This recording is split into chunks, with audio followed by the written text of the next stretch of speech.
Chaque semaine, l'Extra Interview accueille une personnalité qui nous parle de son amour pour le cinéma et la série. Aujourd'hui, c'est un docteur en physique théorique que nous recevons.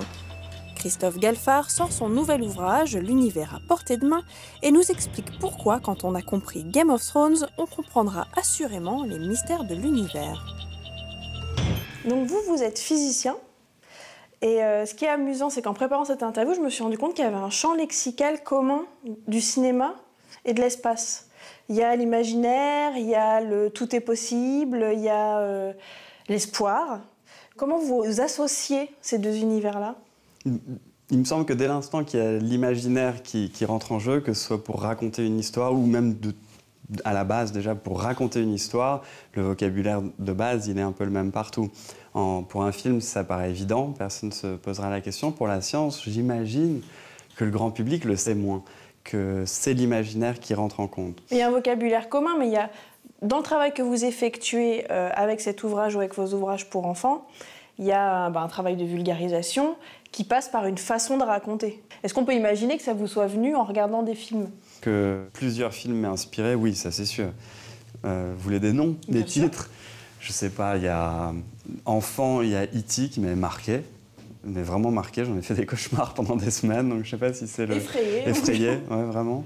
Ensuite, par rapport à l'espace, plus vieux peut-être, 2001, qui est hallucinant. Et puis plus récemment, personnellement, j'ai adoré Gravity.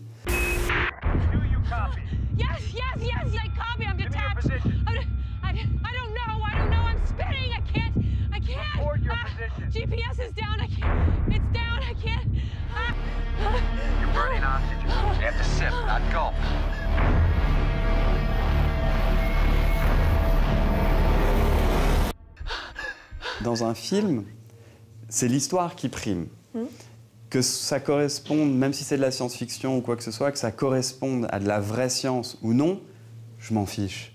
Ce que j'aime bien, c'est que ce soit pas absurde, que la logique interne au film soit respectée et que le scénar soit bon, que l'histoire soit bonne, qu'elle nous emmène quelque part.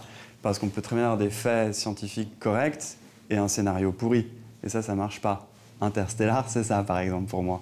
Mais attendez, vous êtes en train de me dire qu'Interstellar, le scénario était pourri ? Ah oui. Ah ouais ? Ah oui. Je vous dis pourquoi ? Ah bah oui. J'aime pas quand on prend les scientifiques pour des abrutis dans ces films-là. Et la scène de la vague, on regarde peut-être avant de se poser sur une planète comme ça, s'il n'y a pas des vagues de 15 km de haut. Et même Matt Damon qui va essayer de tuer le héros en l'emmenant à 50 km pour pouvoir prendre son avion. Prends l'avion. C'est pas la peine d'aller à 100 km pour partir. Oui, mais là, le film, il fait 10 minutes. Le problème, il est là. Alors, non, ça, je suis pas d'accord. Parce qu'il faut de l'imaginaire, après. C'est là où un scénariste a quelque chose à apporter. Ce qui m'a amusé aussi dans votre livre, c'est que vous passez... Après, c'est du vocabulaire de série. Vous avez des chapitres très courts, qui, du coup, pour moi, sont des épisodes. Et il y a ce côté série, en fait. On va passer d'une histoire à l'autre, qui sont liées, chacune va impacter sur celle d'après, etc. Alors peut-être qu'inconsciemment, c'est vous qui me le révélez là, j'ai fait ça. De vouloir faire une sorte de voyage initiatique dans notre univers de manière cinématographique, ça je me l'étais dit. Avec un côté épisodique quasi à suspense, en fait. J'espère bien. On va aller chercher quel est l'épisode d'après. Vous, c'est un truc dans lequel vous tombez facilement, cette drogue ? Ah oui, quand je suis accro à une série, c'est fichu, là, je peux plus travailler. C'est pour ça que là, j'en ai pas regardé depuis presque 1 an et demi, parce que je peux pas bosser. C'est 48 heures, je me l'ai fait d'un coup. Et en général, j'attends que la saison soit terminée pour pouvoir le voir une fois par semaine, j'arrive pas, c'est trop frustrant. Et du coup, j'attends que ce soit fini et je prends 24 heures et je regarde tout. C'est quoi celle qui vous étonne ? Alors d'un point de vue, de manière assez populaire, j'adore Game of Thrones. We serve the gods. And the gods demand justice. Clean this city out so the rats have nowhere left to hide. I am a queen, not a butcher. D'être capable de comprendre Game of Thrones ou de rentrer dedans, Ça me rassure énormément sur la capacité des gens à comprendre les découvertes scientifiques d'aujourd'hui. C'est vachement plus compliqué de comprendre Game of Thrones que ce qu'on sait aujourd'hui de notre univers. Il y en a un, c'est du pur fantasme. L'autre, c'est chez nous. Et donc il y a des barrières à casser pour faire comprendre, pour montrer d'une certaine manière que ce qui est chez nous, c'est dingue, oui, mais c'est à portée. C'est à notre portée. On peut y arriver, on peut le faire, tout le monde. Ou même pour d'autres genres de films de science-fiction ou des constructions politiques extrêmement complexes à la... Des West Wing, des House of Cards. Voilà, tout ça. Bon, House of Cards, c'est pas trop complexe, mais West Wing, un peu plus.